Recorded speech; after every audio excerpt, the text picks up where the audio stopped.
Sinabi ni Director Matibag, ang dami nila na-identify na mga pinaglagyan ito na hindi matibay. Pangalawa, ito yung madumi na proseso. Nakakapinsala sa ating mga kababayan. Pangatlo, ito ay nagsisilbing palaki sa pagtatag ng tunay na high-quality na steel industry.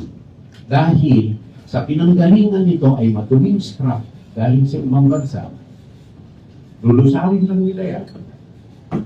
Lubog ang presyo sa merkado. Kawawa ang mga tunay na producers ng quality na bakal.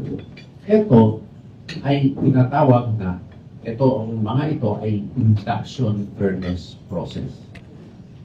Ginawang obsolete yung proseso na yan sa China.